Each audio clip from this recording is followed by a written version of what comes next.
plan draft of subdivision and a related amendment to the zoning bylaw. The Elgin County is the approval authority for the draft plan of subdivision and West Elgin Council for the zoning amendment. This step in the approvals, but this is a step in the approvals, but certainly not the final step. The planning process for these may take many months before any decisions are final and notices are mailed out to interesting parties. The order for tonight will have the municipal planner present, Seaside planner present, questions from the public, and then questions from council. As this is a hybrid meeting with both in-person and virtual attendees, the in-person questions will go first. Please raise your hand and a staff person will hand you a number. Please remain in your seat until your number is called to the podium, and once you have spoken, please return to your seat. For our virtual attendees, if you wish to ask a question, please enter it in the comment box, which can be found along the bottom of your screen.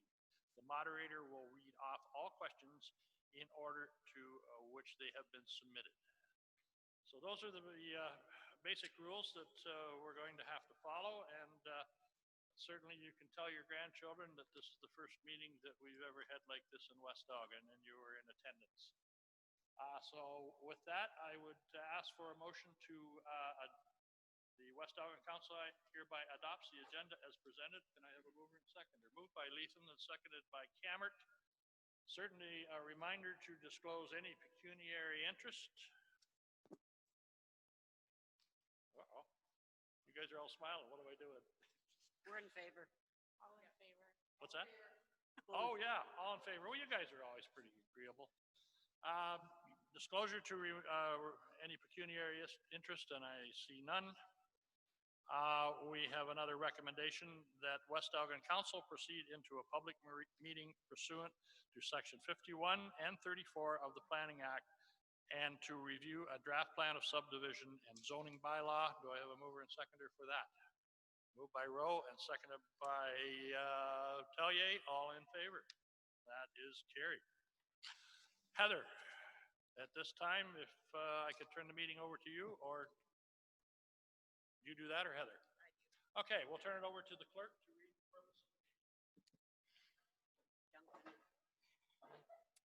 The purpose of this meeting is to consider the comments on a proposed draft plan of subdivision and zoning bylaw amendment. The draft plan of subdivision proposes the development of property consisting of 62 blocks with a mixture of residential, commercial, mixed-use residential, commercial, open space, wastewater treatment facility, and servicing walkways and roadways. The zoning bylaw amendment will rezone the subject lands from lakeshore development to residential second density, residential third density with site-specific zone provisions, tourist, commercial, and open space zones. The municipality may also assign holding conditions to the development blocks subject to future site plan approvals. Council will not make a recommendation to Elgin County regarding the draft plan of subdivision at this public meeting. Based on comments received at this public meeting, West Elgin Council will make a recommendation to Elgin County at a future regular meeting of West Elgin Council. Council will not make a decision tonight on the application to amend the zoning bylaw at this public meeting. Based on the recommendation and information received at this public meeting, an amending bylaw may be presented for provisional approval during the regular portion of tonight's special council meeting.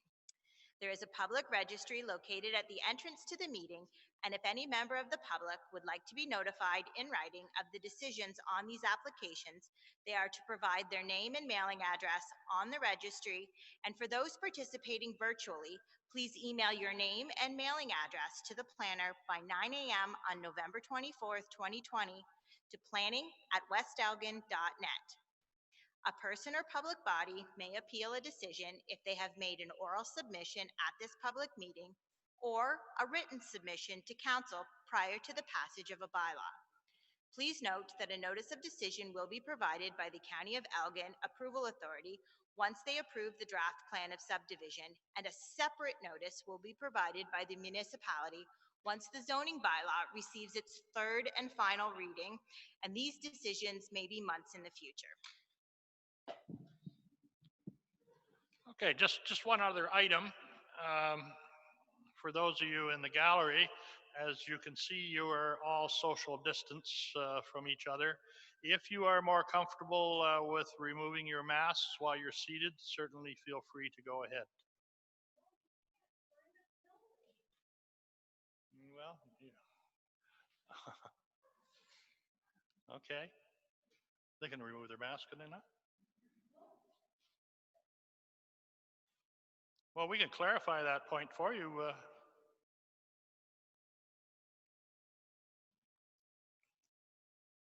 All right. Well, again, it's certainly your decision if you feel comfortable in doing that. First order of business is presentations.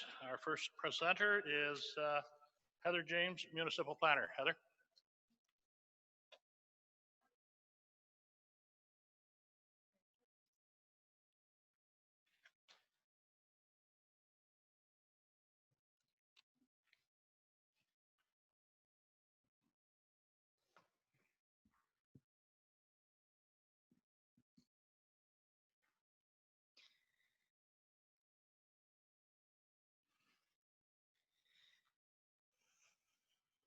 Go ahead, Heather. Thank you. Good evening, Mayor and members of Council, and welcome this evening.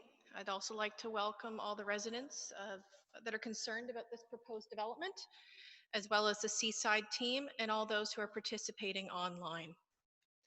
We're here tonight for a public meeting for a proposed draft plan of subdivision and zoning bylaw amendment for Seaside Waterfronts, Inc. I'd like to first start with just providing a brief overview of where this property is located. The subject lands are situated on Grey Line, Furnival Road, and Havens Lake Road within the community of Port Glasgow in West Elgin. The proposed draft plan of subdivision is 24.66 hectares or 60.94 acres to be developed into 62 blocks with a mixture of residential such as single detached dwelling, townhouses, and quadruplexes, commercial mixed use commercial residential, open space, conservation use, wastewater treatment facility, and servicing walkways and roads. The proposed zoning bylaw amendment will rezone the subject lands from Lakeshore Development, LD, to residential first density, residential third density, tourist commercial, open space with site-specific zone provisions and holding symbol provisions throughout the entire development.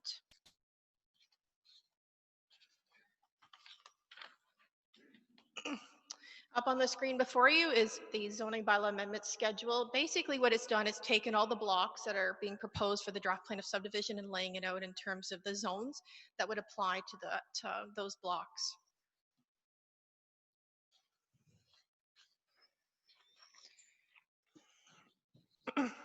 In order to evaluate the draft plan of subdivision and the zoning bylaw amendment applications, there was a series of reports and studies that have been prepared in advance of these applications, as well as in terms of planning policies, the provincial policy statement, County of Elgin official plan, Municipality of West Elgin official plan, Port Glasgow secondary plan, and the Municipality of West Elgin comprehensive zoning bylaw policies and regulations were reviewed.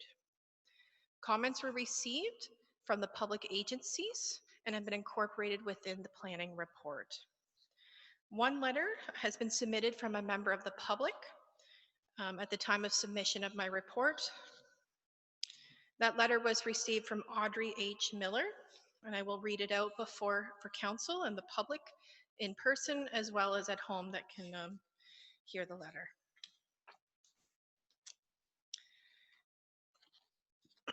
The letter from Ms. Miller states, I feel that it is not the time for West Elgin to make any decisions regarding Seaside development.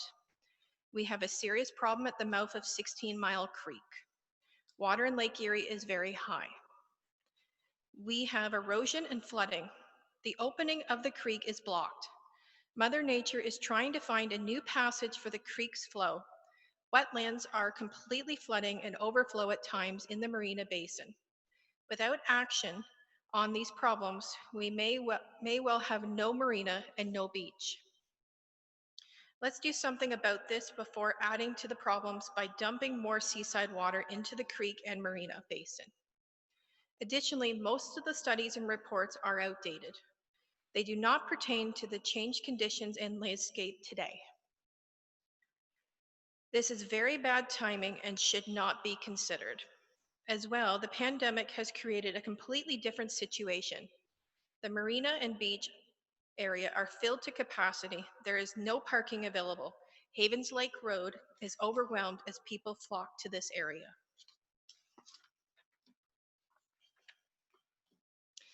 Let us deal now with the problems at hand before moving on to create more costly problems. Let us step back, reevaluate, and then reconsider this application at a later date with up-to-date and pertinent information. Sincerely, Audrey H. Miller. So in response to Ms. Miller's comments, I'm going to be sending this over to the proponent's planner, Gary Blazek, and have the Seaside team respond to this, in particular, the biologist. And we will get a response out to Ms. Miller. Moving on to the next steps in this process, Council will discuss the draft plan of subdivision, provide a recommendation to Elgin County, along with a list of conditions at a future Council meeting. Elgin County will consider the draft plan of subdivision with conditions and issue a notice of decision. Time period is unknown at this time. Should draft plan approval be granted by Elgin County, the developer will have 3 years to fulfill conditions of draft plan of subdivision approval prior to final approval. After final approval, the developer can then proceed with construction. Thank you. Thank you, Heather. Mr. Blazek, are you ready to make your presentation? I guess we'll just need a moment for sanitation.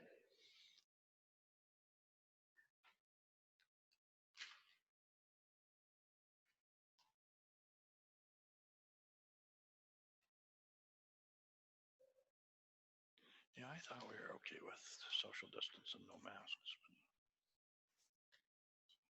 Yeah, show it to Emily. Good evening, Mr. Blazek. Good evening, Mayor McPhail, members of council. I'd like to begin on behalf of the Seaside project team to thank members of council, municipal staff, and staff from MS2 who facilitated this meeting. I know it's not the easiest thing to do given the circumstances, and it required a lot of planning, a lot of execution to pull this off, and we're very grateful for your assistance in this matter. To complete the statutory requirement, as Ms. James explained, we have a statutory requirement under the Planning Act for a public meeting, both for a draft plan of subdivision and for a zoning bylaw. Just a request, my clerk did research the fact that by the regulations, if we are social distance, we can remove our mask. Mr. Blazek, if you are at all comfortable with doing that, you're very muffled through the microphone, making it difficult to hear. Thank you, sir. Very quickly, I wanted to begin the meeting by thanking the mayor and council and staff on behalf of the Seaside project team who's behind me and members of MS2 for facilitating this meeting under difficult circumstances to fulfill our statutory requirements for a draft plan of subdivision and a zoning bylaw amendment under the Planning Act. So our sincere thanks to you all, because we know this was not easy to arrange and facilitate this meeting this evening, and we're very grateful to you. I'm joined by members of our Seaside project and study team with me, and I'll introduce them to you now because they will probably be answering some of the more detailed questions that may arise either from council or the public. On my right, your left, is Bill Veach, consulting engineer, MTE Consultants. Directly behind me is Dave Heyman, a biologist with MTE Consultants. Dave was responsible for the environmental impact studies that are part of the background work of our environmental study report. And Mr. Veach was responsible for the consulting engineering analysis of options in the environmental study report, particularly those options that relate to wastewater. And near the back or the mid part of the hall is Ron Cowday. So if you could just stand up, Ron. Ron was involved with the project at the very beginning and took a role in the conceptual design and some of the basic tenets that led to the concept of the plan that we've been dealing with and refining all the way through the process. The process has been a very long and complicated planning process. Began, and I'm going to give a brief project chronology for everybody's benefit as to how we started, what we went through, and how we got here, leading up to the remarks that Heather made a few moments ago. Like all planning projects, this one began with pre-consultation. Pre-consultation where the concept is described to staff, to ministries, to counselors, agencies, anyone who is interested. And there is no application or study, there's just a presentation of the concept so that we can find out what the concerns, what the issues are, what further studies and work would have to be done. That pre-consultation went through the approval authority at the time, which was the Ministry of Municipal Affairs and Housing. That was 2009. Since then, the county has had an approved official plan, and they become the approval authority, as you well know. When we started the project, it was with Municipal Affairs and Housing. So that pre-consultation resulted in a number of comments from various ministries and agencies. Ministry of the Environment, Conservation Authorities, Ministry of Natural Resources, Transportation, and so on, as well as county agencies, school boards, utility companies, everyone on the circulation list for the approval authorities. And those comments really helped the Ministry of Municipal Affairs and Housing form really a terms of reference for what we had to do to study to really take this development forward in any way, shape, or form. At the time, the comments from the Ministry of the Environment, which we received in response to a formal planning justification report in 2011. 2011 was when the actual application for draft plan zoning bylaw was actually submitted to the county, 2 years after pre-consultation. And in those 2 years, a planning justification report was prepared by Kirkness Consulting Limited and circulated for review in response to the outline of issues that were provided to us by Municipal Affairs and Housing. The comments that came back from pre-circulation, from the planning justification report that was submitted with the applications in 2011, for example, from the Ministry of the Environment, they acknowledged that the proponent, together with the municipality, had begun a municipal class environmental assessment for the Port Glasgow area back at the time when they were conceptualizing the project.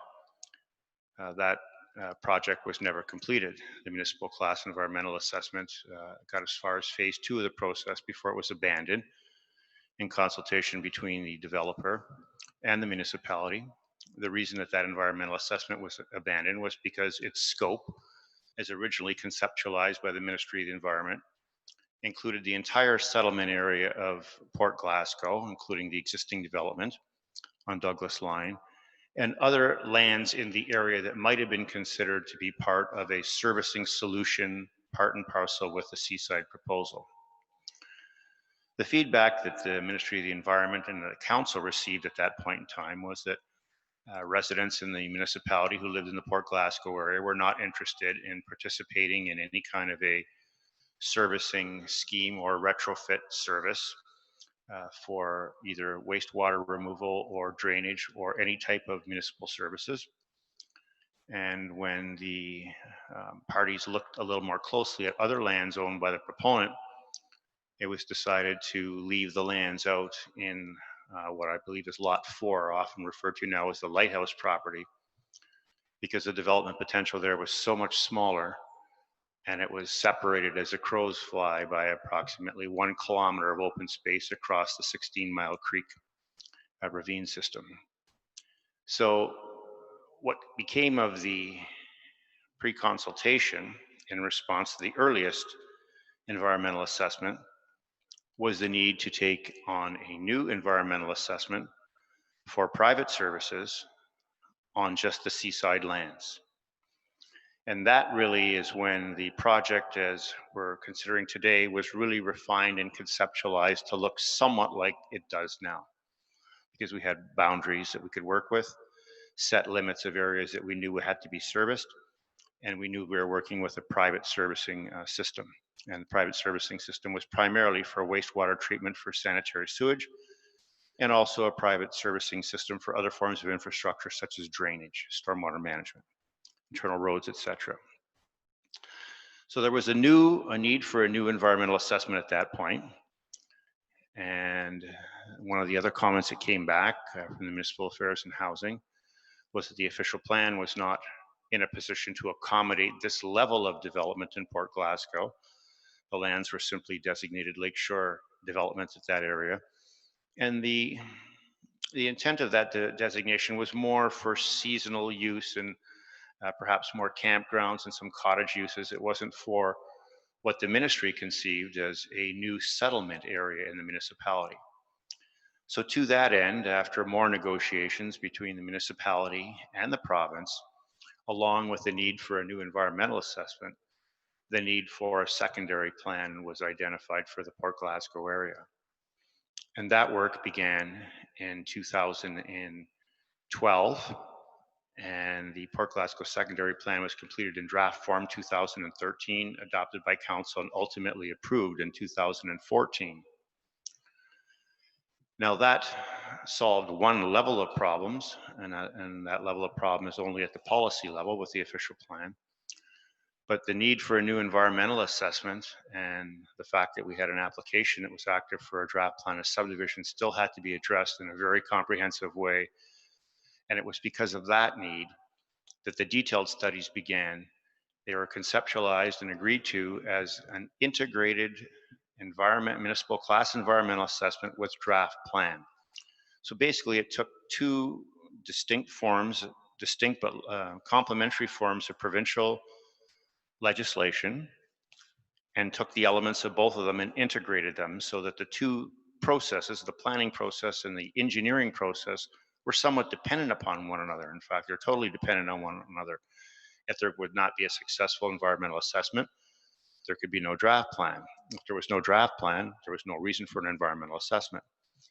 So the two processes were integrated, and although the application for the draft plan had been submitted for some time and not changed substantially, the work on the integrated element of the environmental assessment proceeded at that point in great earnest, I'll say. The things that had to be considered in that environmental assessment, the principal things that had to be considered were servicing options and the environment or the natural heritage. The natural heritage work was captured under what is called an environmental impact study. And that study took place over 2011, 2013, 2014, and 2016. That was just the natural heritage environmental component. And the reason that it took place, I'll say, over 4 different years is because after the terms of reference for the environmental study work was done, it became obvious that some of the research had to extend over 4 distinct seasons or several seasons. So it wasn't that you could just go do field research in the month of June or the month of September. There were many things that had to be observed and recorded through various seasons to capture movements and different types of species, both flora and fauna, to assess them for the impact of development on them and the impact of what might happen if development happened and we could actually improve upon some areas of the natural environment. Each time those studies were done, those environmental studies were done, they were submitted to the Ministry of Natural Resources, Conservation Authority, and the other relevant agencies and ministries. And based on detailed field work, or based on detailed feedback, more field work was done in targeted areas. In other words, we went back to specific sites to look at certain elements of the natural environment, a second, in some cases, a third time. So this work proceeded over 5 years, but there were 4 distinct reports, the detailed environmental impact study. While that study was proceeding, the engineering work on considering options for both stormwater management and wastewater sanitary sewage disposal were underway. And those studies were completed by MTE Engineering as part of an environmental study report. That environmental study report included all of the wastewater options that we considered. At one time, there was a consideration, for example, in drainage of using a system of stormwater ponds. Ultimately, the option that was considered and recommended was a low impact development type of drainage system where a great deal of the storm runoff would be retained on the site, slowly infiltrated into the subject lands itself, or directed to swales or other forms of vegetation where we could contribute to the natural environment. The functional servicing report for sanitary sewage servicing became the next area of focus. And several different sites were looked at on the project, on the project site for the location of a private wastewater sewage disposal plant. And the concept that was ultimately arrived at by the consulting engineers was for a private sewage disposal plant that could be expanded with a number of cells as the development increased and the need for additional servicing capacity took place. So considering all the options, there was a preferred site that was identified in the southwest part of the subject lands. And we submitted the environmental study report for circulation and review by all agencies one final time.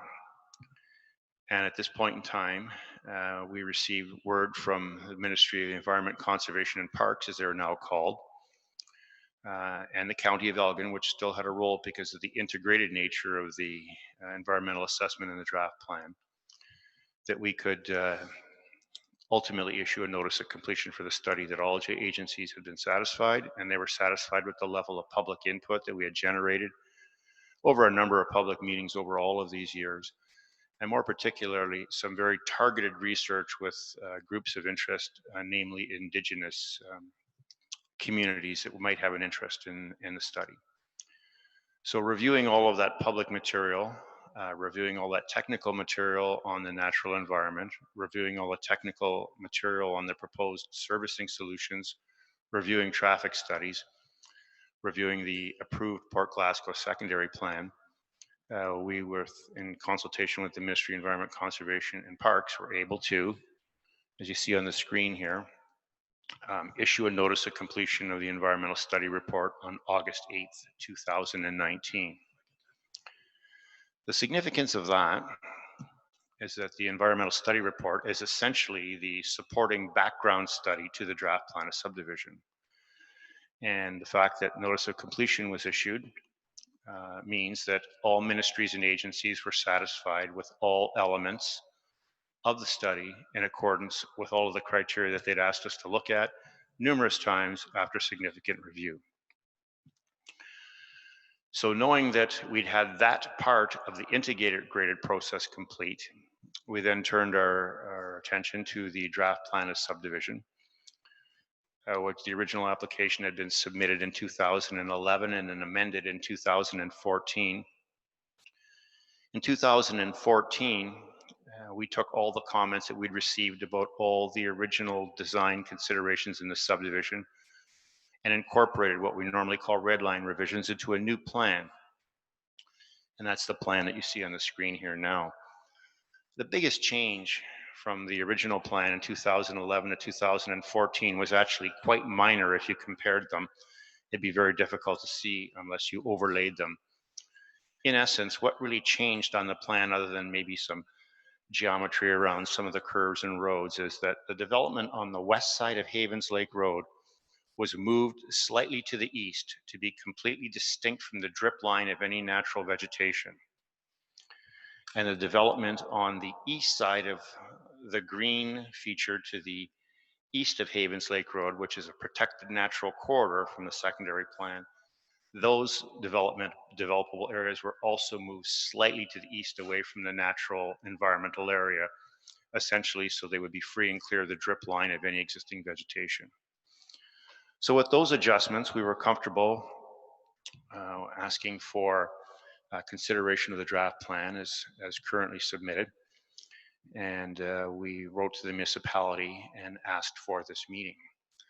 So we have half of our integrated approval process complete with the notice of completion back in August 2019. We'd wished we'd been here long before this, but as we all know, many circumstances with the pandemic got in the way and things got moved back everywhere under all circumstances, and here we are this evening. So that is the summary of the chronology of where we have been, beginning in 2009 with pre-consultation, submission of the first applications in 2011, the completion of the Port Glasgow secondary plan in 2014, the completion of the environmental impact studies in 2011, 13, 14, and 16, and then the completion of the functional servicing report and the integrated environmental study report in August of this past year. And having completed that part of the integrated assessment, we're now here asking for your consideration, comments, and questions on the actual draft plan and the proposed zoning bylaw as has been presented by Ms. James. Thank you. Thank you, sir. A lot of information to digest. Okay, I guess we are at the point in time where we have in-person comments and questions. We'll take a little break for sanitization and okay, just one more.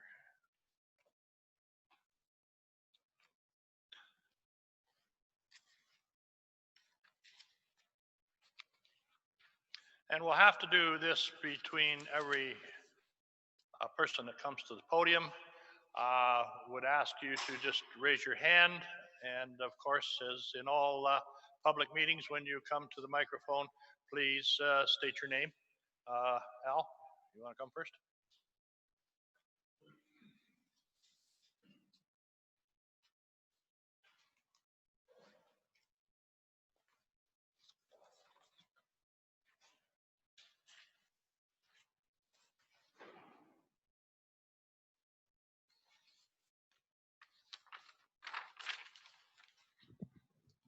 Al Willie, I'm the property owner at 22170 Douglas Line, adjacent to Block 12 and Block 13.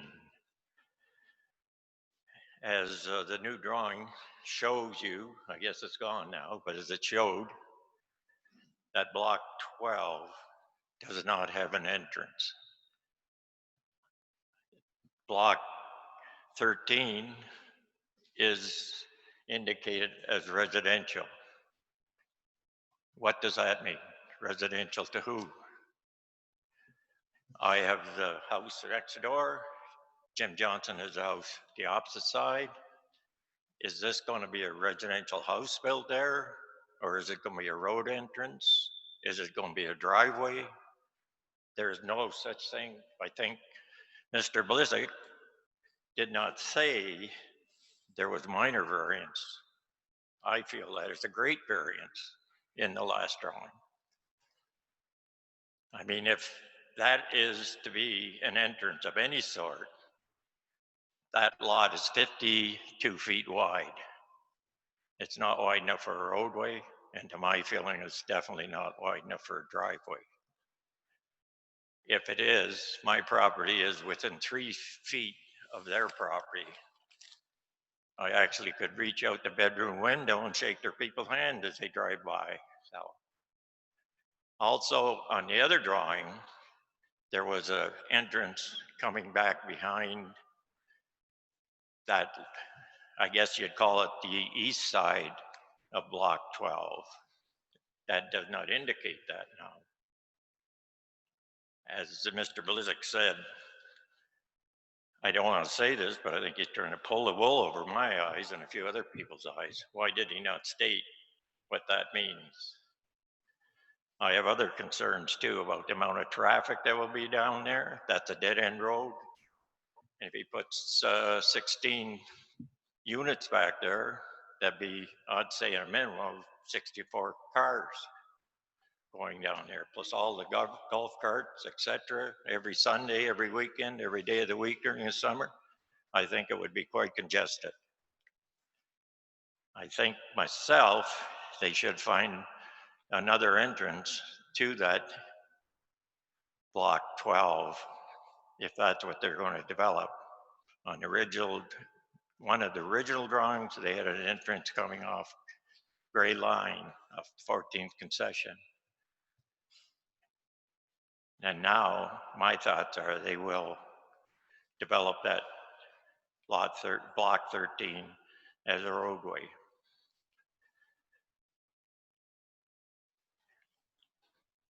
I guess that's the main part of my concern. It's a small community, and I think this will, most of the people in that small community that I know are quite concerned about the amount of traffic and how much interruption to the community living it will cause. Thank you. Well, thank you, Al. Does anybody wish to, from Seaside, maybe Mr. Blazek, does Seaside own lot 13? Yes. They own that, okay. And is that the plan for residential there? If it's a residential lot, then how do you access lot 12? What we have before council and before the approval authorities is a block plan of subdivision. And the block plan of subdivision is intended to be further subdivided by numerous applications for draft plans of condominium. This will, as we all know, this will be an entirely private service development, so it will be owned and operated, all services, by a condominium corporation. There are no individual lots shown on this plan because there aren't any yet. We're not at that stage. When there are applications for individual condominium corporations, they may pick one block or several blocks in combination and then submit additional applications for draft plan of condominium to the approval authority and the municipality with the detail which is proposed for those blocks. Lot layout, or in some cases it may be a singular development without individual, what we call lots. They're actually units in a condominium, but for ease of purpose we'll call them lots. Some of the blocks may be developed without lots.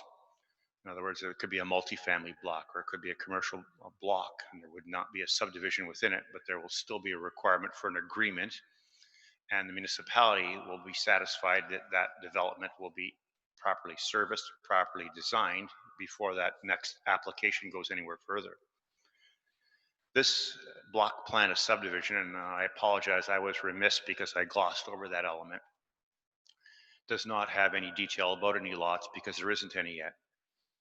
When this draft plan becomes approved, then there will be an opportunity for a developer or a series of developers to submit individual plans for any part of this.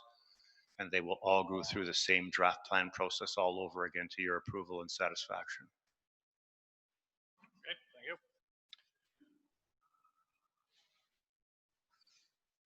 Next speaker, or next question. This is your meeting. Certainly, Al's pointing out access is something that this council needs to hear, so this is your opportunity.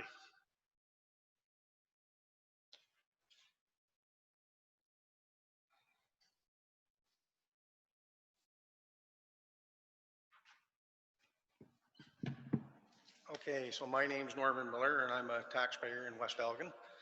So that's why I'm here. I don't know whether I'm allowed to comment on the previous question, but if it's satisfactory of council, I will make a comment. Oh, mask. No, don't worry. Oh, closer? Sorry about that. Yeah, sorry, you can't hear me. So I don't know if I'm allowed to comment on the previous question just by my own observations. Let's get as many questions out there, and depending on how long your question is, how long the answer is, maybe there will be time at the end to supplement Al's question. So as a taxpayer, since the municipality may at some point in time assume the operation of the treatment plant, I guess I've got a question to council and staff. has the municipality hired an expert to verify that the proposed treatment plant is the one best suited to the development? And have the ongoing operational costs been explored? Is this the plan that offers the most effective treatment and most feasible to operate at the same time? So there's three questions, and I guess it's just whether or not the municipality has hired their own engineer, their own expert. Heather.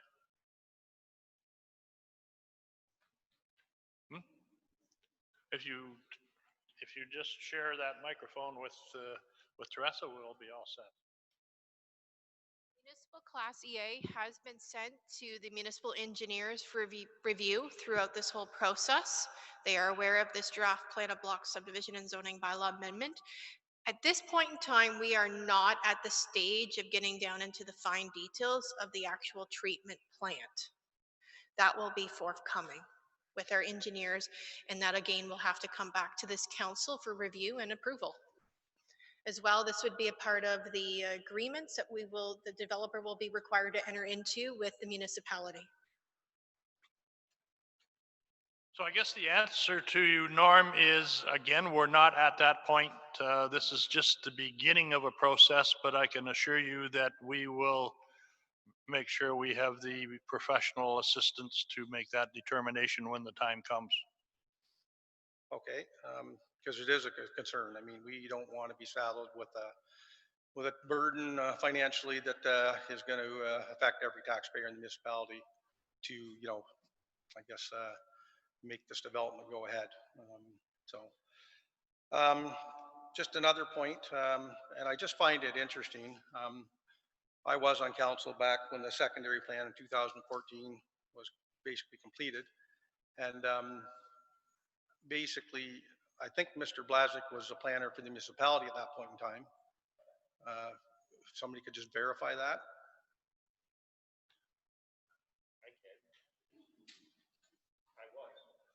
Okay, I just wanted to point out that at that point in time, Mr. Blazik was the planner for the municipality. And at what point in time, Mr. Blazik, did you become the planner for Seaside? What happened was the municipal planner at the time, Ted Hall, when he took very ill, he had a stroke as he was about to begin the preparation of the secondary plan. I had no involvement at that point, so Ted asked me if I could step in and help him with it, and I took over the project. So I completed the secondary plan, and after the secondary plan was adopted by council in 2013, and then approved by the Ontario Municipal Board in 2014. Later that year, Seaside Developments approached me to take on the draft plan file for them after the plan had been approved, the secondary plan had been approved by the OMB.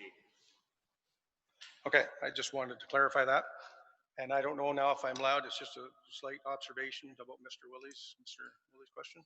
Sure, go ahead if you want to. Basically about the property in question, I do believe it's about a 50-foot wide parcel. And from my recollection, and I could be incorrect, but the secondary plan process was going through the whole motion, and just kind of out of the blue, that piece of property was added into the secondary plan. And I don't believe at that point in time there was a lot of discussion about it. So I think it may have been overlooked. And I don't know, Mr. Leatham was on council then, if he can recall that same situation, but I don't think it was discussed in great detail. So thank you very much. Okay, thank you, Norm. Certainly that, again, as I say, that's what this meeting for, is to bring things to council's attention. So as we move forward, we can hopefully come up with the best decisions. Next speaker.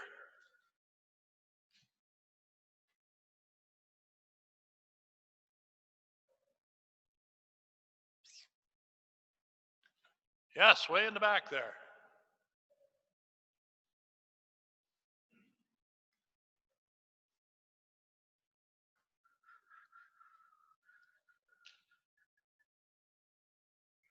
I'm Remy Bijan, taxpayer, city or West Elgin. One of my questions is going through the information about the 16 Mile Creek, and it I guess, blocking off and Mother Nature seeming to win the battle. Um, how's that going to affect the effluent and the swimming conditions?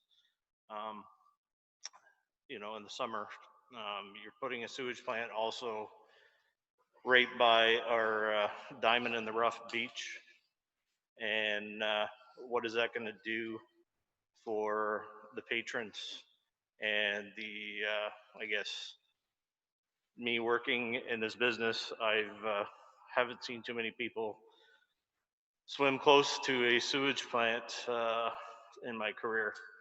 I just think it might discourage the amount of people that come down there, and also consider if the mouth of the creek is blocked off, possible health concerns in regards to sampling of the sewage effluent and the monthly geomean that is calculated. There can be upset um, conditions, and it could easily put the public health at risk, and that is a concern of mine. I have kids, and I don't think they'll be swimming down there. Okay. Quite a few questions and comments in that. I guess, have you anything to add to that, Mr. Blazek, or is a lot of those concerns been dealt with through the Ministry of Environment and their review of the environmental assessment? We'll ask Mr. Veach and our study team, who's a consulting engineer, to I will also back that.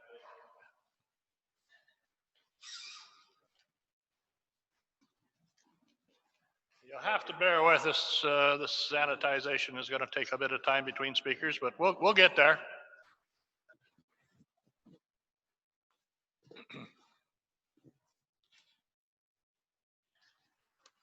Thank you. I'm going to invite Mr. Veach, a consulting engineer from our study team, to give you a more elaborate answer, but off the top, I can give you two very general comments. When we completed the functional servicing report, the Ministry of the Environment, Conservation and Parks wanted to see what the effluent standards would be that the package or private sewage treatment plant would produce. And it's my understanding, Mr. Veach can add to it, is that the effluent standards proposed to be emitted or released from the plant are slightly better than those that come from the Rodney sewage treatment plant, probably newer technology. And the quality of water that will go into 16 Mile Creek will be better than the quality of water that runs off the land with the natural agricultural effluent in it. But I'll ask Mr. Veach to come up and speak to the area of stream and dynamics, etc., if you wouldn't mind.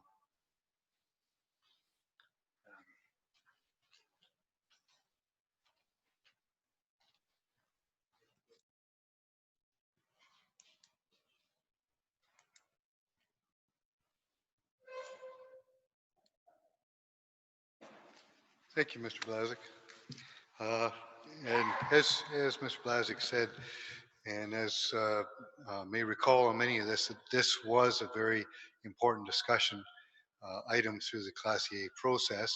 It was something that the Ministry of Environment and a number of the other ministries, including the Conservation Authority, did have concerns with. The municipality had concerns with both the um, siltation that occurs at the end of the 6 Mile Creek during certain periods of time, and the quality of water that would be released. So one of the requirements, the very stringent requirements with the Ministry of the Environment as a part of the preliminary review of the facility that would be required here, was that it would be one of the most difficult types of facilities in order to be able to maintain the highest quality of effluent that would be discharged. In addition to that, they're requiring another polishing facility on the in the downstream end of it before it enters 6 Mile Creek. And continuous testing will be required for any facility. We have not, as was pointed out earlier by the planner, the final design of this facility is not completed. All that's been completed to date is the type of facility that will be provided. A membrane facility will be required, one of the most newest technologies available for wastewater, and the methodology for discharge to the 6 Mile Creek and eventually to the lake was also discussed. Criteria was identified by the ministry as a part of the environmental assessment process. Um, so, in all instances, what they are looking for before the Ministry of Environment will provide uh, the engineers and the manufacturers, any approval on this private facility will be a detailed confirmation, verification, and a permit to be able to construct the facility that will give this highest quality of effluent discharge. We'll determine the method that we're going to, in fact, improve or prevent the buildup of siltation in the 6 Mile Creek at the outlet um, of the facility of where the effluent comes out.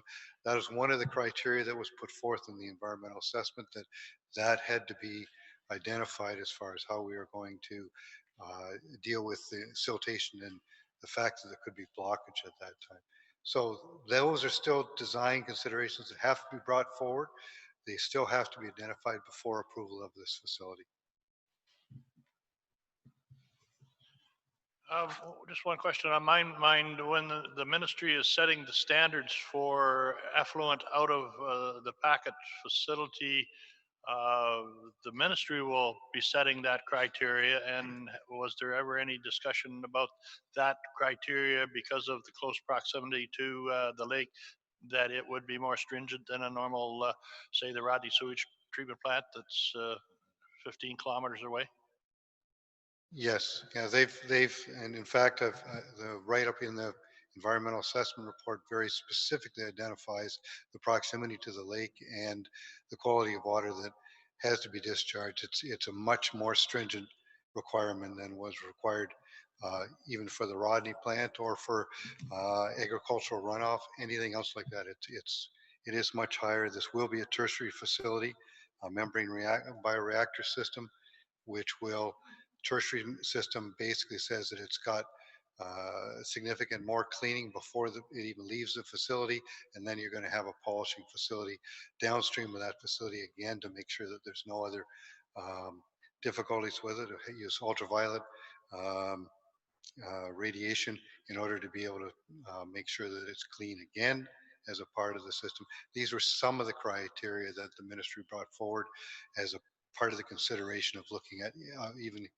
uh, accepting this type of facility in this proximity.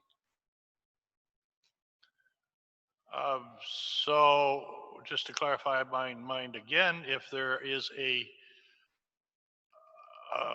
breach in that quality of effluent, who would be responsible, or who would the ministry charge for that breach?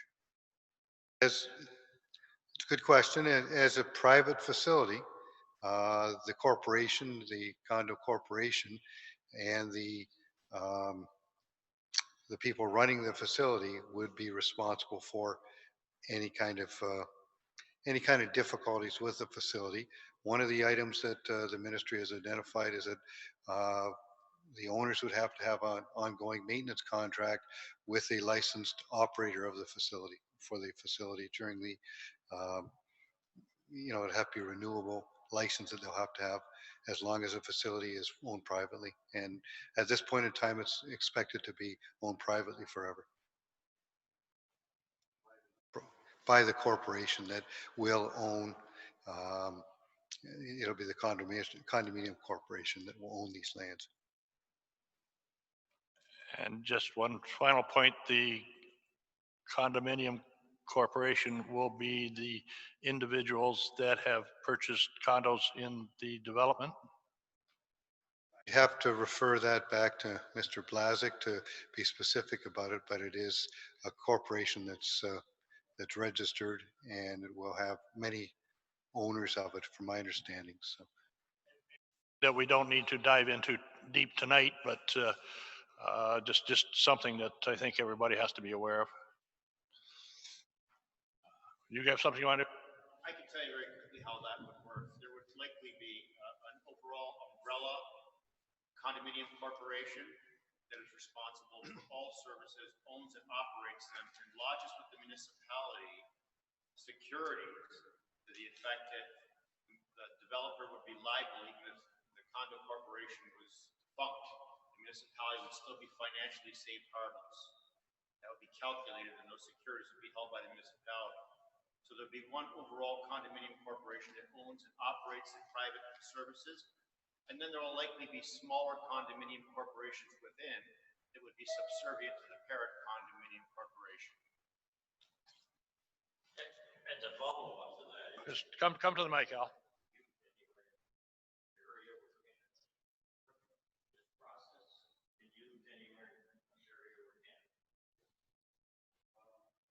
Yeah, just come back to the mic. The question, I don't know if everybody heard, Al asked if this process that they're discussing has been used previously in Canada or in the US, and so here's your answer. The membrane bioreactor treatment systems, again, it's a methodology. It's not a specific plant that we're talking about here. We're still investigating the different types of plants we specifically want to work with here. That's part of our detailed design. But the process is something that is used. It's actually the improved process over many of the processes that had been in place for a number of years, but it is one of 3 or 4 processes that are accepted in Ontario, in Canada, and our this particular process is probably one of the most well, it's the most current process, probably one of the most sophisticated processes that are being used in Canada today.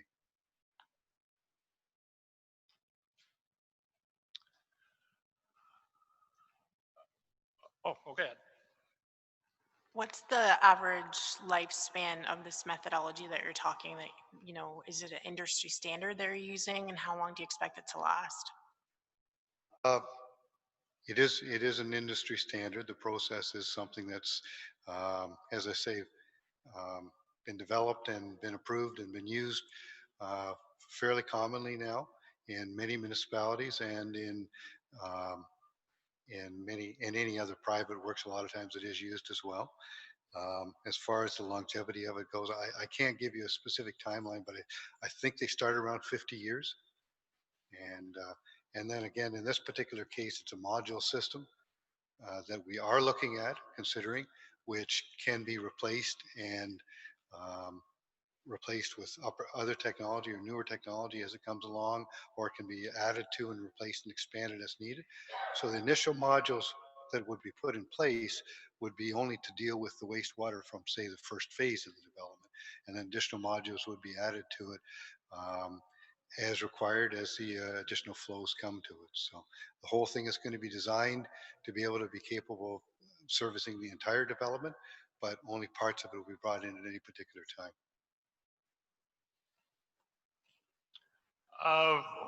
Just hold on, Bonnie. I think, are there any other questions from the gallery here tonight?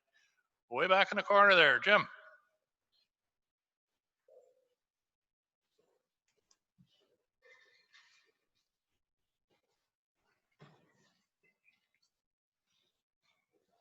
Sorry.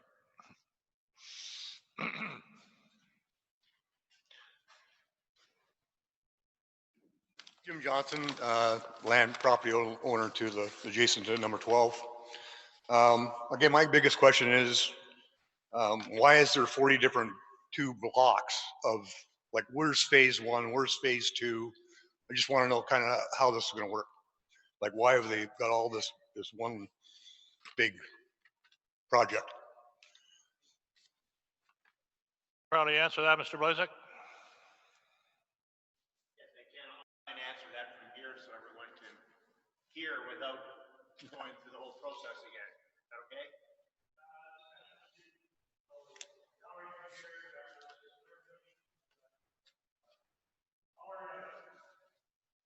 The actual phase of development will be determined by subsequent applications for specific subdivisions or condominiums within the overall project. As I mentioned, there'll be other developers that come in that can be developed in combinations of blocks or individual blocks.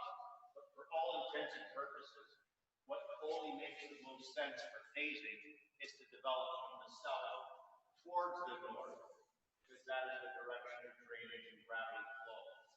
So you build services generally incrementally as you go. So in all likelihood, the development closest to Havens Lake Road on the west would proceed first.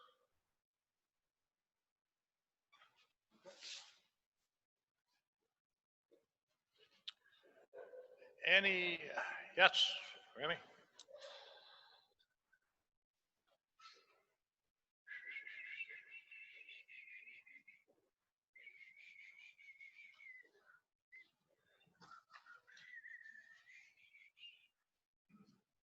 Wanted to clarify with my last question. With the mouth of the 16-mile creek closing in and being blocked, do safety concerns, would they be exacerbated with upset plant conditions? I mean, we don't live in a perfect world. I'm just worried about the safety of that swimming area.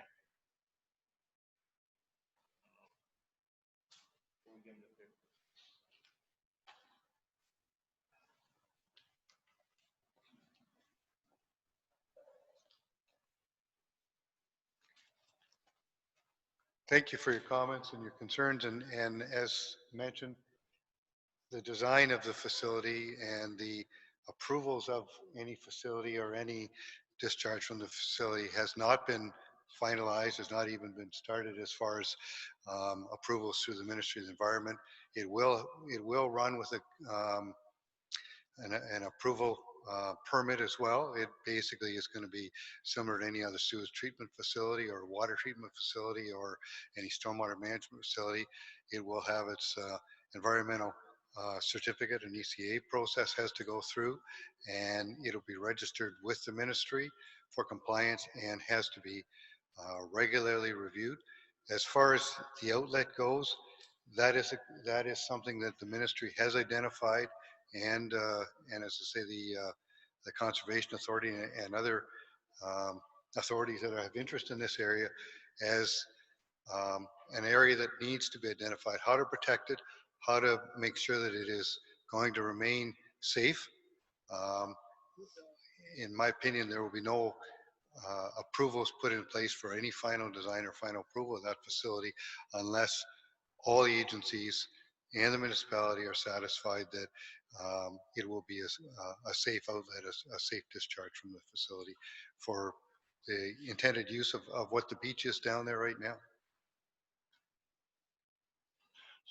So what you're saying is a lot of these concerns are very high on a lot of people's radars. Definitely has been brought up through the EA process, and we expect to be be dealt with all the way through the design process as well.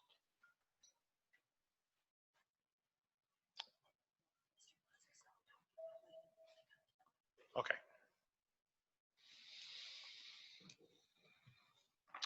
Any more from the gallery before we switch over to our virtual participants?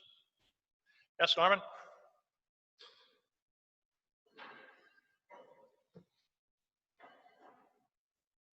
To follow up on that question, in regards to we'll call it almost record high water levels in Lake Erie, has Seaside team been down at all in the last year to see the flooding that's taking place, to see how high the beach has got built up?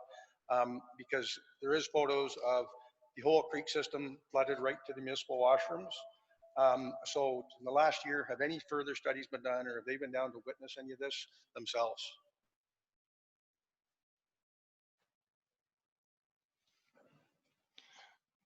You know, come to the microphone, Mr. Blazak, because our virtual people have trouble hearing. I can tell you that I come to Port Glasgow every year, and other members of the study team have been here in the last year as well. I mean, it's an area that we've been visiting out of necessity and for 6 or 7 or 8 or 9 years, some of us, but I'm here every year. I see the differences in lake levels and the stream conditions. I've been here in the spring, the summer, and the fall. I think the question is, you have witnessed the flooding down there? I've not witnessed any flooding any individual days. If there's access to the beach that's restricted by flooding, I wouldn't go down there, but I haven't witnessed it myself, even though I have been here in 3 seasons this year. Certainly, I think that there are a good number of pictures. I believe you have a good number of pictures, Norm, that you'd certainly be willing to share with Mr. Blazak of the flooding.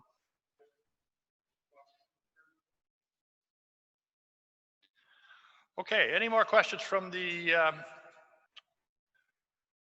people in our presence tonight? Seeing none, are our team ready to switch us over to the virtual component of the meeting? All set to go? Who's going to read out the specific questions?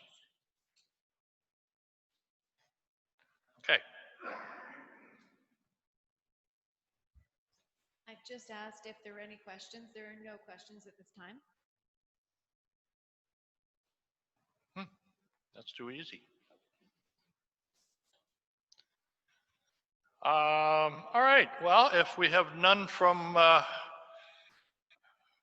virtual participants, we will now go to any other questions that our council possibly have. And I know, Bonnie, you had your hand up a moment ago, so we'll start with you. Okay. Oh, we got a question? Okay. Catherine Glanville asks, where's will the process start? I believe she meant to say, where will the process start?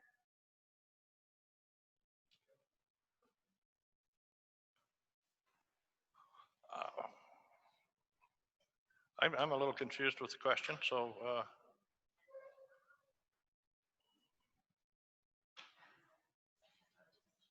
when does this process start?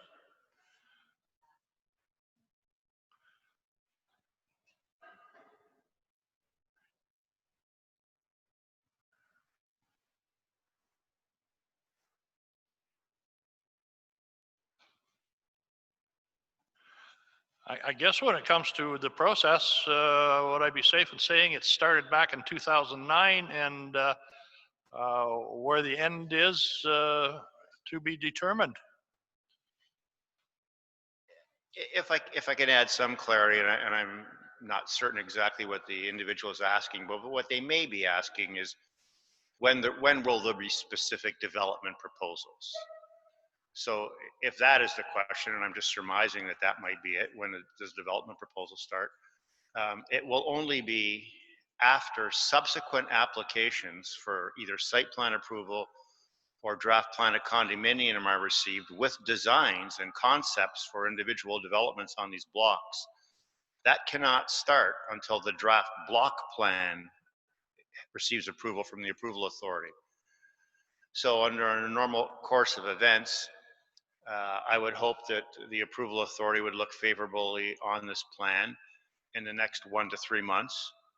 If that was the case, then sometime after that, the municipality would be in a position to receive specific development proposals, which then go into the whole process of draft plan approval again, specific to those individual proposals.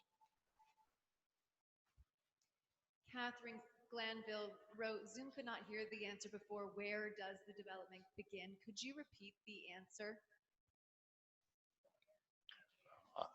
On the map, I think they're talking about the west side.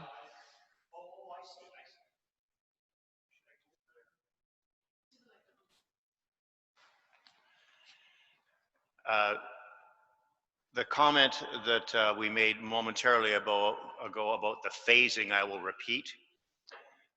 There is no specific phasing identified for the subdivision yet because there are no specific proposals for individual blocks to be developed yet. But the logical phasing for this development and any development would be to capitalize on gravity flows. So development closest to the proposed wastewater treatment plant would typically come first. And that way you can build your infrastructure incrementally without having to invest in a significant amount of pipe or road to service remote development. So in all likelihood, the development will start at the southern part of the property, generally as close to the wastewater plant as possible, and proceed in blocks northerly from there. It's Lake Road. Lake Road. If in all likelihood that's where the first proposal will be received, I'm just assuming that's where it might come in for council because that's what's likely to happen. Generally, closest to the plant is the easiest to build. Randy asks, is the municipality mandated by the province to assume the running of the treatment plant? Who would like to,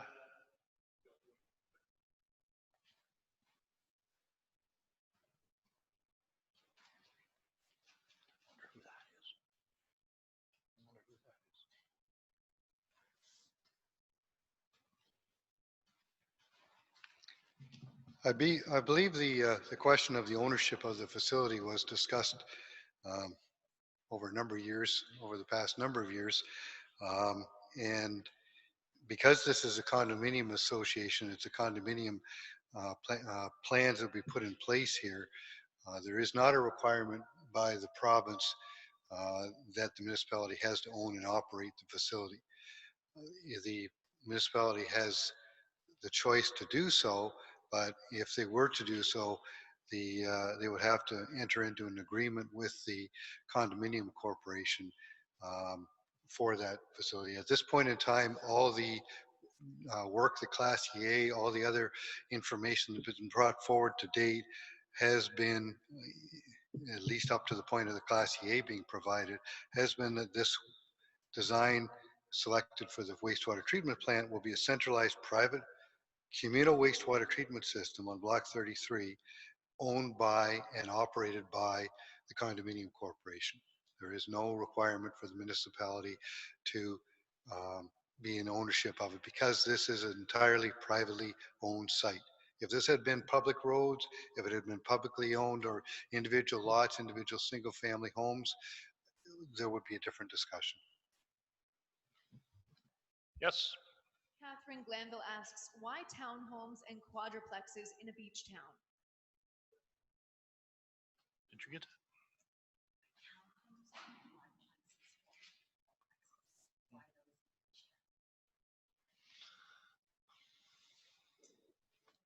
Or-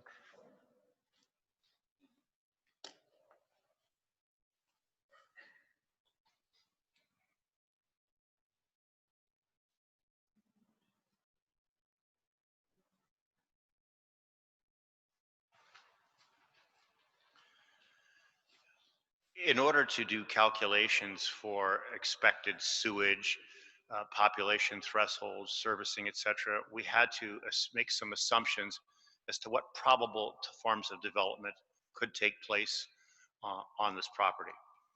And we felt that to show every single area as a low density area would probably not allow us to err on the high side in terms of calculating for sewage treatment capacity.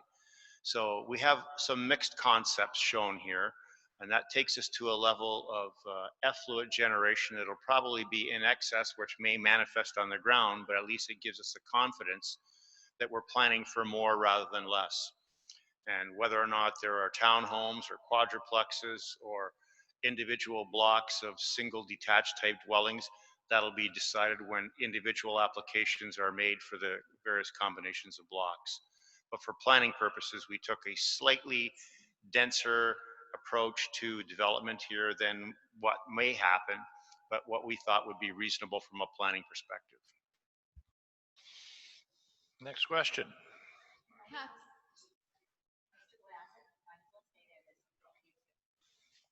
Catherine Glanville asks, will you be trying to purchase property beside Block 13 in order to gain access to Block 12? Something doesn't seem right here with the plan. There are no attempts to add additional property to the subject lands.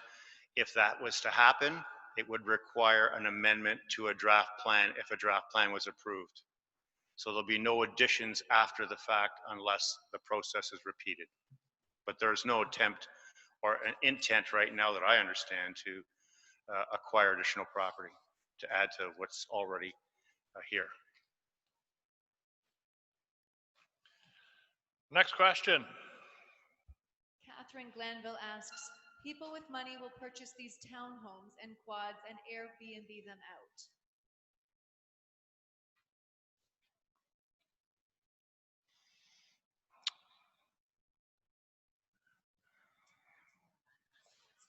Yeah, I guess when you build it, who knows who's going to come. So if it's, I guess it's something that the condo, that would be a rule that they would have to decide if it was allowable or not, correct? I know that condo corporations have in fact included rules about renting and subletting units. Some condominium corporations do not even allow long-term rentals, like say seasonal rentals, but that's at the discretion of the individual condominium corporation and the owners of the individual units, just like it is anywhere in the municipality or in any municipality. And you could use a farmhouse for an Airbnb, and unless the municipality has a bylaw to control that, that activity could happen. We may or may not even know about it. But condominium corporations tend to be much stricter about that because there's sort of a collective set of rules that everybody agrees to when they buy, and they realize they have to stay within it. And I believe condominiums are highly regulated by the province, are they not? Yes, it is. There's legislation that applies to it and how they can operate above and beyond the Planning Act. Next question. I have no further questions or comments at this time. Okay. All right, Bonnie, finally, we're going to get you to ask a question. Part of my first question has been addressed, but I want to maybe clarify it, and I think it would be Mr. Veach that I would want to answer it. So it's, everything okay? Oh, I thought I heard a scream.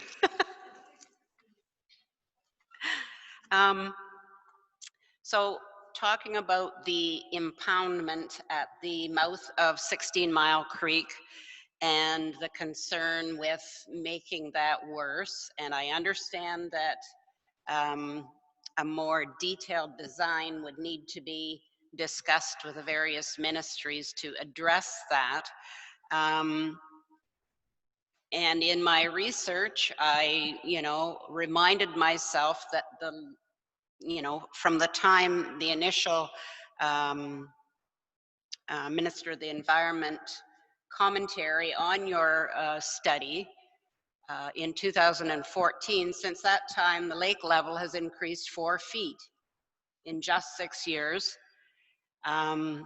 So I wonder if you could, in your experience, give some samples of what detail design might be considered to address that issue.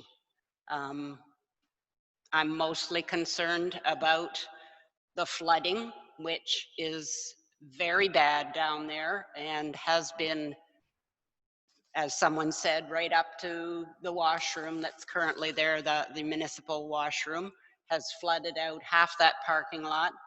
And if that wetland is going to have more water flowing into it, that will either be worse or we'll have a major problem. So what kinds of things could be done to the mouth of the creek permanently to avoid that?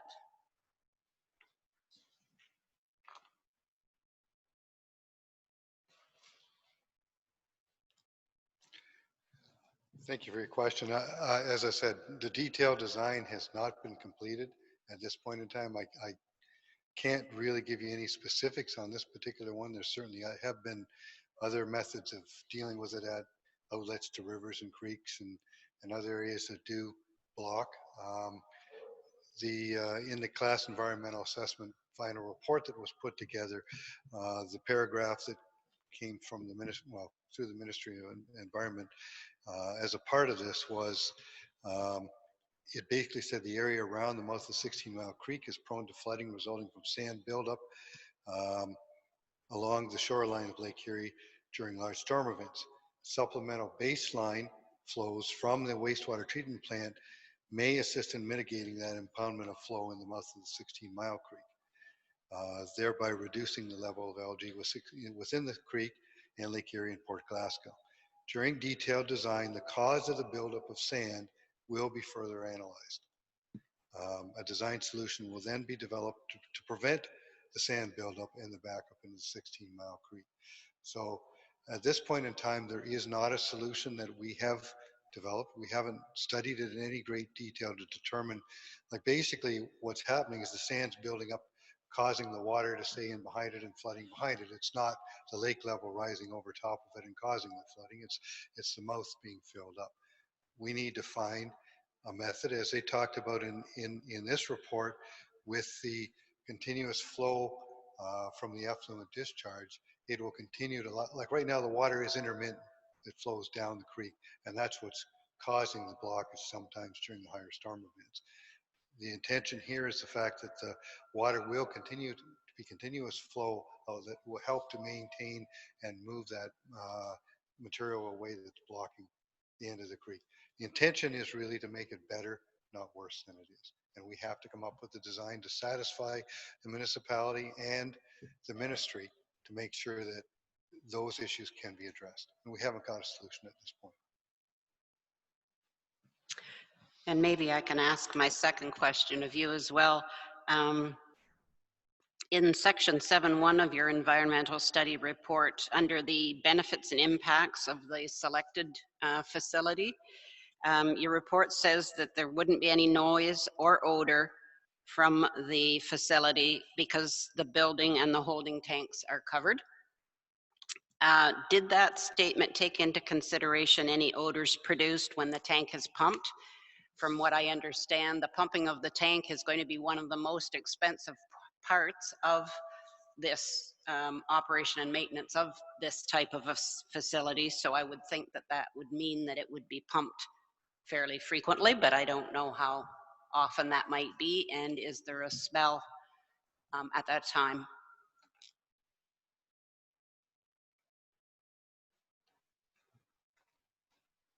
I honestly, I don't know how to answer that particular part of it.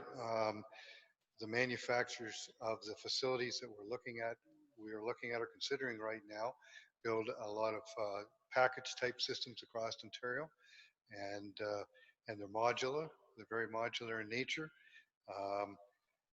They have they're located in parks. They're located in small municipalities and in very dense areas as well. Like I say, parks have them as well. One of the requirements in the permit, as I understand it, will be noise and odor mitigation.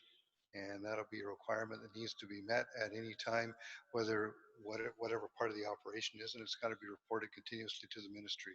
So it is certainly our intent to make sure that whatever is happening, whether it be pumping with pumper trucks, whether it be any kind of washing of the facilities, whatever that might happen during the continuous operation of it, it will have to meet those stringent requirements of the Ministry of Environment.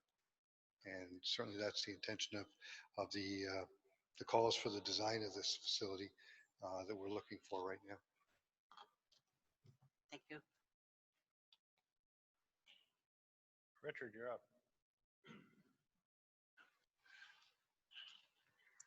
I had four small questions actually. I wonder, I'm going back to the stormwater again.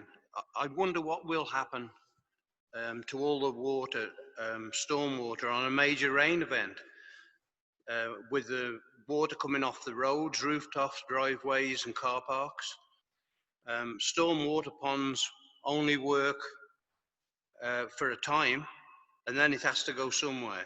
This year I've seen the marina flooded right up to the public washrooms, and so I fear there will be runoff like we've never seen before on a major rain event. Also, Joe already mentioned about lot 12. I didn't see a roadway, an access how to get there. So we'll wait and see what happens with that one. And then as you know, over the last few years, Lake Erie's changed a lot. And there was a proposed road going to the sewage treatment plant. Well, looking at the way it is now, it seems that it may be going through a wetland. So I think the Lower Thames may look at that fairly hard. And the last thing is the sewerage. I know that Richard Pellerin started the engineering on that sewage treatment plant, and then it went over to the gentleman that's been speaking. And I know it's supposed to be the state of the art, but I think that somewhere down the road, the responsibility of that sewage plant is going to come to the municipality. And I think, and I worry about that it may be a burden on our taxpayers. And if anything goes wrong, it's so close to the lake, it's in the lake. Thank you. I believe we have some more questions from our virtual guests. We do. Catherine Glanville asks, how long to complete development? Lori.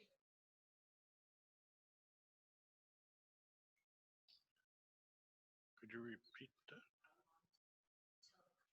How long to complete development? Oh, okay. I didn't hear it. Maybe somebody else didn't. The question was how long to complete this development?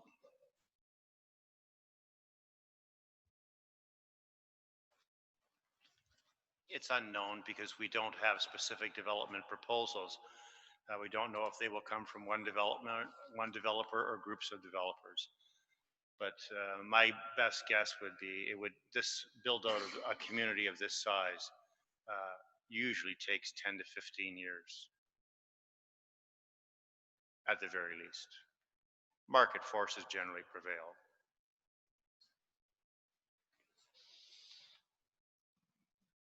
Next question. Randy comments and asks, I joined the meeting late. This may have been answered. Where will the stormwater be directed? Can it legally be discharged into the wetland area?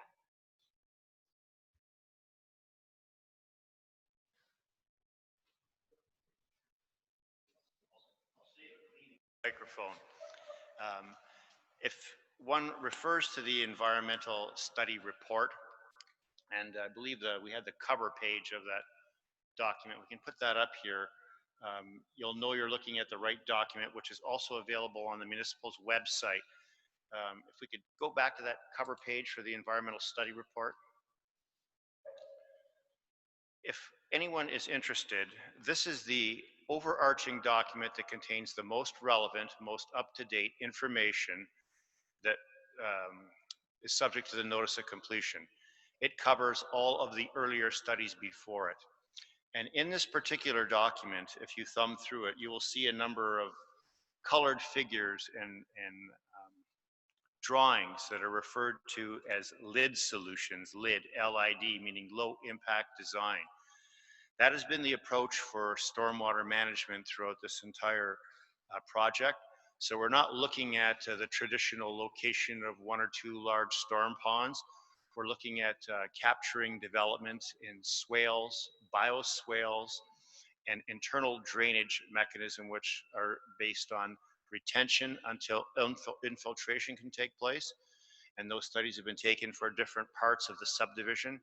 And if you look at the environmental study reports, it'll show you where those features would appear within the subdivision. There are drawings specifically about that. But really, the entire stormwater management system is based on a low impact design so that there will never ever be any large amounts of standing water anywhere. That's the intent of the design. And that is the solution that has been selected through the environmental study report process over other options. Next question. Pam comments, the buildup of sand has always been an issue and it was hauled out every year for the 20 years that I lived down at Port Glasgow. This is nothing new, though I agree the high water level is an issue that only nature can take care of. So was there a question in that or just a statement? It was a statement. Oh, okay. Next question? This is also an observation from Lori. This development will hugely increase the traffic flow on Fernable Road as the beautiful marina draws much boat traffic. Trailer residents increase the population annually and seasonally. Safety for pedestrian usage on Fernable Road is my greatest concern. We need a bike or walking path on this 2-kilometer stretch. Thank you, Lori. Okay. Any more questions from our virtual guests? I just have one, Mr. Blazak. As you have referred to a good number of studies that have been done over the last number of years, do these studies have a current shelf life on them, or are they a study that is a study in perpetuity?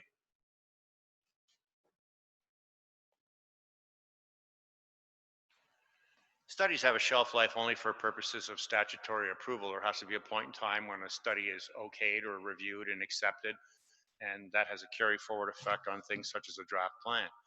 But all of the work that was done in the environmental study report on, say, servicing plans, for example, that will all have to be revisited each time there is a new condominium or draft plan proposal for development in this subdivision. So if there is a development proposal on block 12 or block 28 or block 32 or some combination of blocks, whoever that proponent is as part of their draft plan application will have to demonstrate a successful servicing solution to the approval authorities that aligns with the environmental study report. So the environmental study report provides a conceptual approach, which is good for all time, but it will be subject to fine tuning over time as conditions emerge and the subdivision is built out.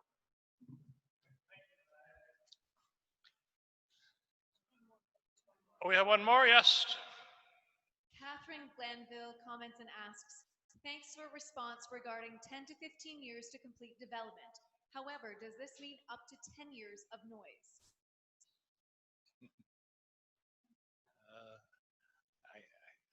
I don't think there's anybody in the room that really can answer that definitively one way or another.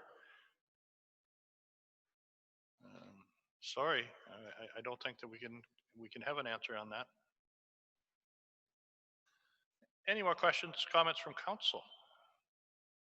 Yes, Teresa. Good evening. So my question kind of expands on what the mayor had suggested, and my question was that the environmental assessment last done, I have in my notes, is 2016, and we weren't sure about a shelf life. So we're coming up at the 5-year mark. So one is, just to clarify, so one is only done when each new proposal is brought forward? Is that how that works? And then also, I was just also concerned about when you're doing the wildlife, the assessment, the environmental assessment, what that entailed for wildlife in the area as well.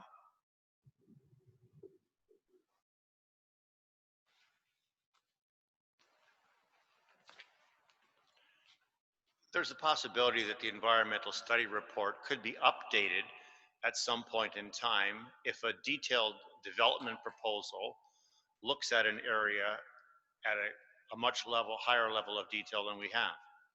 But that's unknown because we haven't received any detailed study reports. But the environmental study report is intended to guide all future development and not become dated. The environmental impact studies, for example, have looked at the property over a number of seasons and over a number of years, and it's possible that species will come and species will go. Mr. Heyman is here to speak more to the environmental impact statement. If you have some specifics about the environment, he can give you some details about that, about what has been investigated and what may or may not change. I mean, that's really unknown. Again, as I said earlier, we're just at the beginning of this. Any other questions from council? Yes, Angela. So in regards to the environmental impact study, I noticed that it was done over a fairly lengthy period of time, but I noticed that there were certain ratios that were rated high over certain areas. And I wonder now with the changes with high level and the changes with the erosion, if that would change your rating system that you had on the report that council received. So I guess that's to Mr. Havens.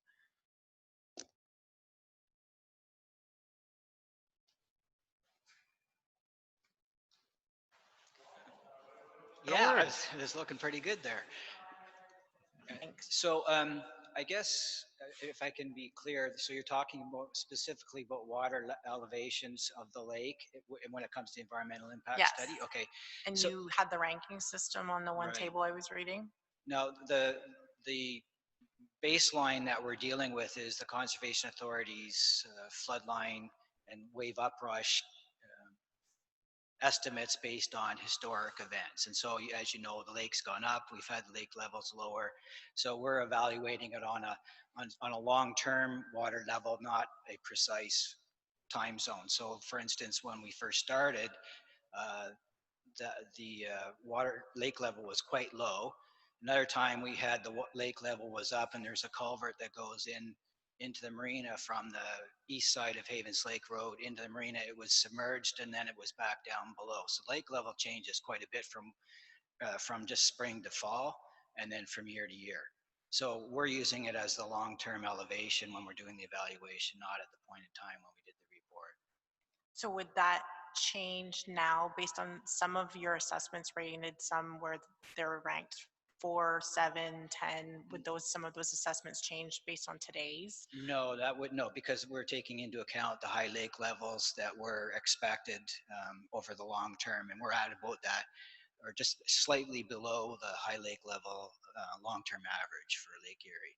Now, I know there's a time when, how long was that? About a month ago, there was a big sesh that came in, the storms came in, and the whole lake all along the shoreline got flooded out for that short term while the lake moved up because of the wind, and it receded again. So, but no, we're dealing with a long-term average is the evaluation. So, no. So do you project that part of your assessment would be with the runoff that's coming off to the slope to cause some damage to any, as the one resident has concerns with down at the beach level?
As a kid, I'm probably dating myself here, but as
what's going on.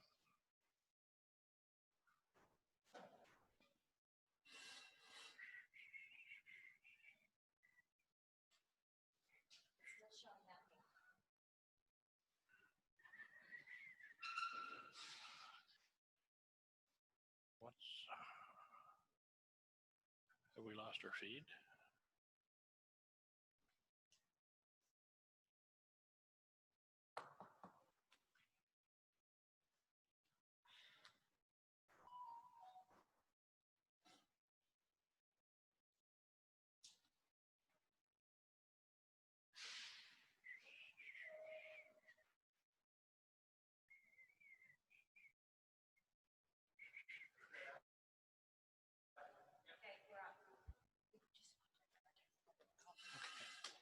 Okay, I guess we've, did we lose our gallery, virtual gallery?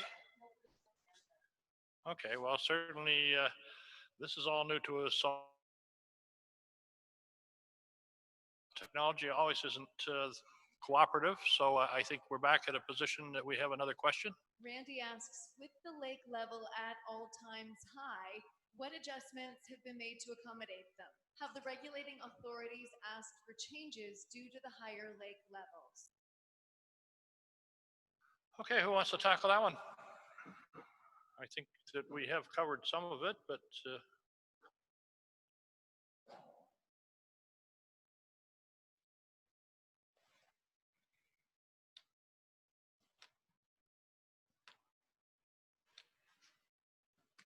We did not receive any subsequent correspondence or inquiries from ministries and agencies since the completion of the environmental study report regarding the lake levels.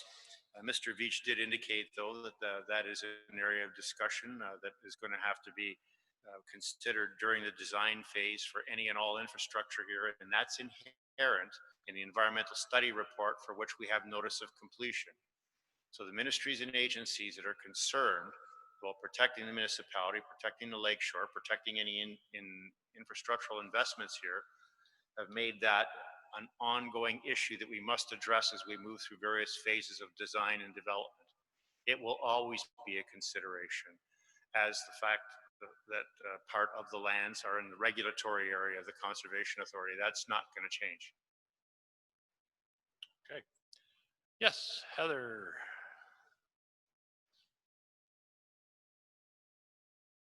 And state that these applications were circulated to all the applicable public agencies, including the Ministry of Environment, as well as Lower Thames Valley Conservation Authority. And I can comment that I did not receive any comments from the Ministry of Environment, and the comments I did receive from Lower Thames Valley Conservation Authority were not pertaining to the water levels of Lake Erie.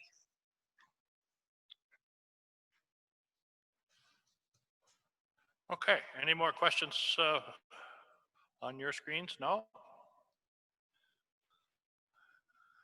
Any more questions from council? Has this discussion tonight raised any more questions from the people in the gallery?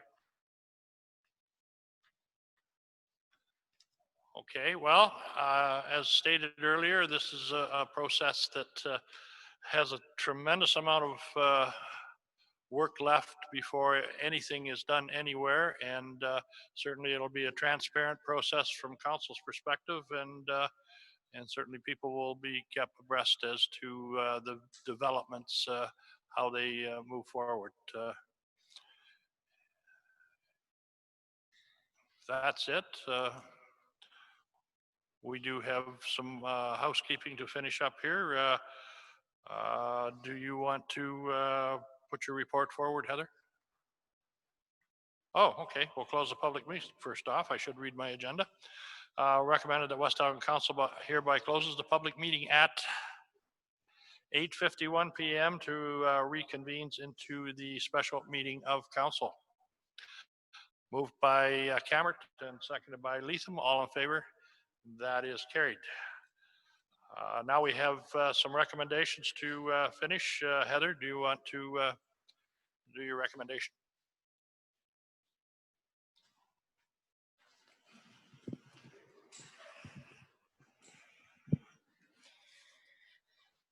Recommendation is that West Elgin Council hereby receives a report from Heather James regarding the applications for draft plan of subdivision, file number 34T/WE1501, and to amend the zoning bylaw, file number P7/2011 for concession 14, part of lot 6, Seaside Waterfronts, Inc., and that West Elgin Council hereby receives comment at the public meeting for the draft plan of subdivision and will provide a recommendation to the County of Elgin at a future meeting.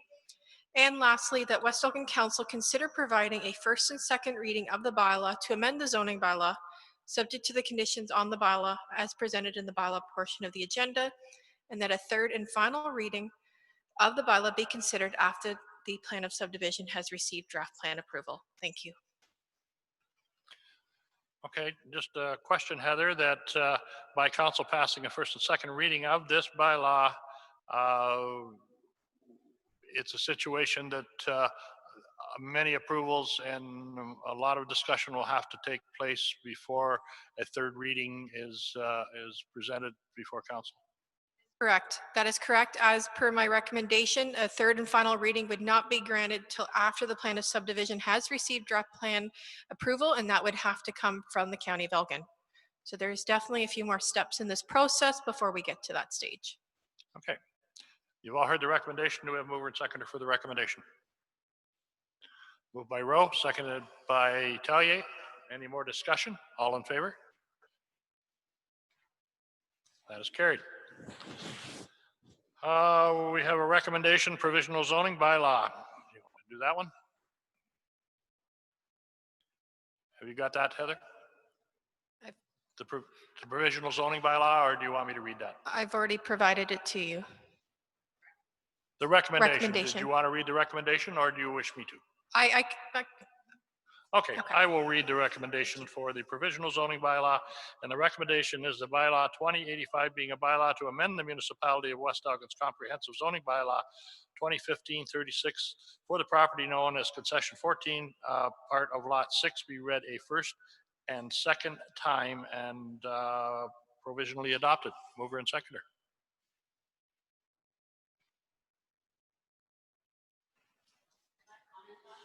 Yes.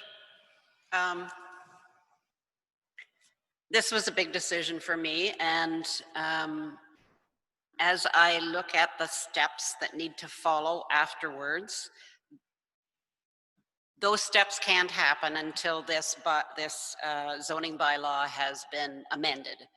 And so from my perspective, in order to see what the next steps will look like, all of which we will have an opportunity to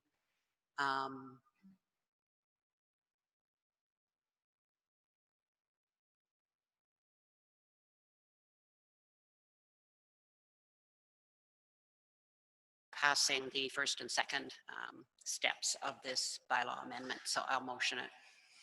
Okay, moved by Rowe, seconder. Seconded by Tellier. All in favor? Okay, that has also been carried.